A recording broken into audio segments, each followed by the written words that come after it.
I used to run every day to lose fat, but I ended up feeling weaker, not stronger. I wasn't building muscle, I was just burning out. So I tried something different. This is week 2 of my strength cut scale. Honestly, I didn't even check it.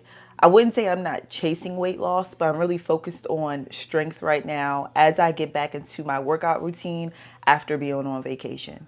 I'm focused on strength, the kind of feeling that you have in your legs and also in your walk and also in the mindset. This week was about more than just fat loss. It was about honoring the work that I've already put in and also staying focused.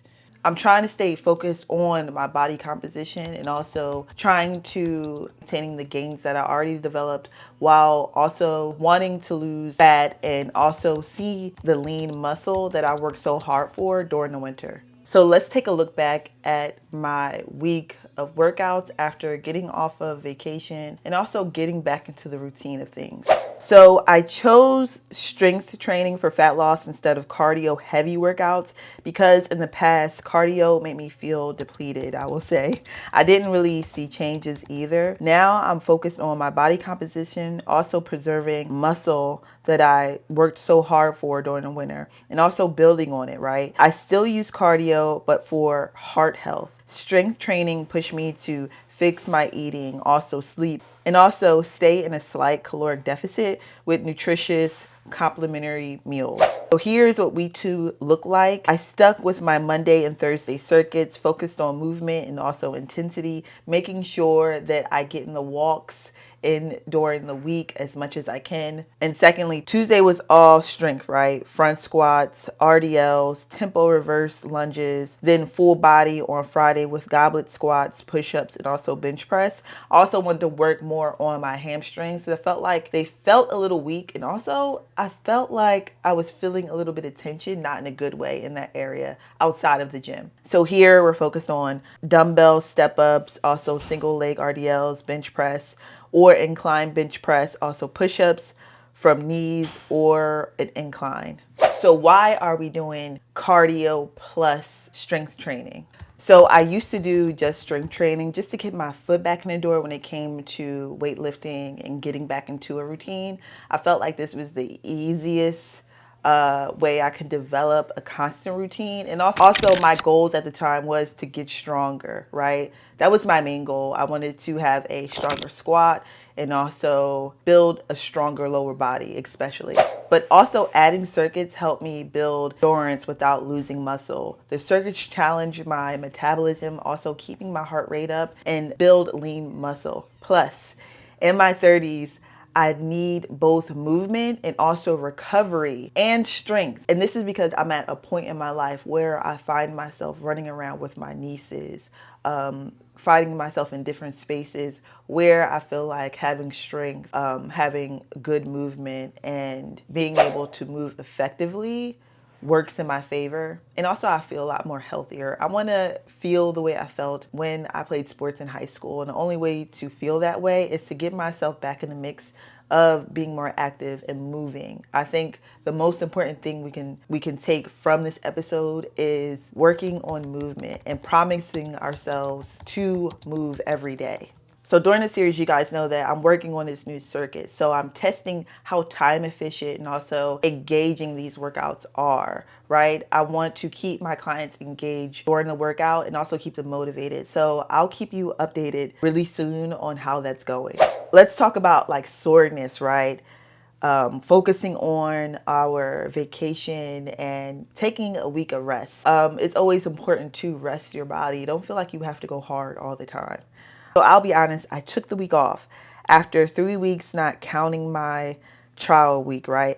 I went on vacation with my family and didn't do anything. No jump ropes. I didn't bring my weighted vests.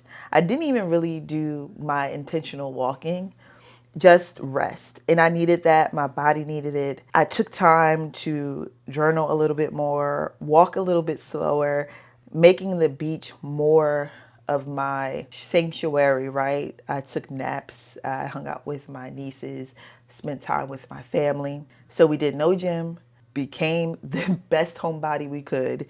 And I poured me a couple cups of coffee, enjoyed it, you know? This is one thing I had to keep in mind. Being sore but still wanting to move, right? Still wanting to do more activities. So when I'm sore, I like to prioritize sleep. So I'll make sure I get in bed at the right time at night, but also I took more time in daytime naps. Naps are the GOAT. I love them so much. Especially taking those naps under my heated blanket. I felt like that was the perfect recovery, having that heat on your muscles, relaxing. It felt so good after those naps that I've taken. The naps were a priority to me. Recovery was a priority to me. I almost made it like a ritual. Like that was that time set out to spend more time with myself, spend more time with God, and just understand that sometimes we do need to rest. We do need to take a step back and just recharge. We talked a little bit. I think now it's time for me to go take my walk. I did go to the gym this morning. Today's Thursday, so we did our circuits, and I think I did pretty well at those. Monday, it was kind of hard because we were on vacation before then, so it took me a little bit to get back into the mood of things. So I kind of messed up on my jumps. I had to get back into my workouts. It was harder to push myself through my workouts on day one of my circuits, but when Tuesday came around, I felt good. I was ready to get my leg day in. I was actually excited for it. And then Wednesday, I had my day off, which is like my recovery day, but also the day I spent with my nieces. And then Thursday, I went back to do my circuits where it felt a lot easier today. I pushed myself just a little bit harder. I felt like I went through both circuits with ease. I was even able to get in a quick 10 minutes, which is good when you're trying to create lean muscle, you're trying to lose some weight. We want to try to get in as much movement as we can. And I felt like it was a great finisher after the two circuits. Now we have some time to rest, recover, eat, right? Drink a lot of water because now it's hot outside, right? So I'm having a battle with walking outside in the heat, but also wearing my weighted vest.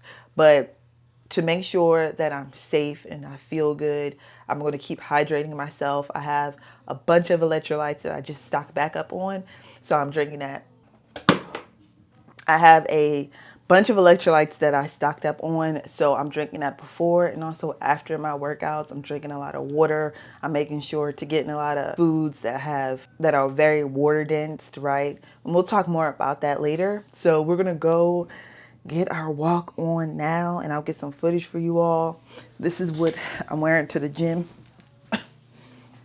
We're wearing this to the gym, not to the gym. We're wearing this to go walk. Is there a chance for me to get bulky? Nope. I'll admit though, I kind of was off track on my eating habits and complementary eating while on vacation. But will I lose weight right away? Also, no. But you will feel different once you start eating properly and also complementary eating, focusing on that. I told you guys in my last episode, I didn't specifically want to count calories just yet. I just wanted to do some complementary eating and develop that habit. But this will help you move differently. You'll gain muscle. You'll notice your shape changing and also your confidence will shift, right? It's called recomposition and the scale won't show it right away. Once I got back into routine this week, I noticed I had more stamina in my weighted vest walks. So I feel like it's a time that I add 1 more pound. My clothes, I also started buying smaller shirts. I feel like everything fits a little bit better in my arms and also my legs. I see a lot of definition in my legs because of the muscle gain, right? That right there was a huge confidence booster. And I felt that it was a moment for me, right? Now, this is just a reminder with getting into week 3 or if you're in week 4, protein and fiber are key. The week I didn't prioritize protein, right? I didn't lose a single pound. So now I start my day with protein heavy meals and fiber for fullness and throw in some warm vegetables, packed meals like cabbage. Volume eating keeps me satisfied. And there's always days I don't feel like filming or training, right? But then I remember that this isn't just for weight loss, it's for me. Showing up is the win, right? Even when no one's watching, even when the scale doesn't move. So that's why we're documenting. This vlog came out a little bit late, but I wanted to push through. I've had to rely on more discipline than motivation, and that's what keeps me consistent, even after vacation and little road trips. This week reminded me it's not about what you lose, it's about what you build, right? And I'm building something stronger than before. So we've completed week 1, week 2. We're moving on to week 3. So next week we'll dial more into our tempo and endurance. So if you're watching this and thinking about starting, don't wait for the perfect time, okay? Just start. I got a program guide for you, so check the links below, and I'll see you in my next video. Bye. As I get a little older, I realize life is perspective, and my perspective may differ from yours. I want to say thank you to everyone that's been down with me. All my fans, all my beautiful fans.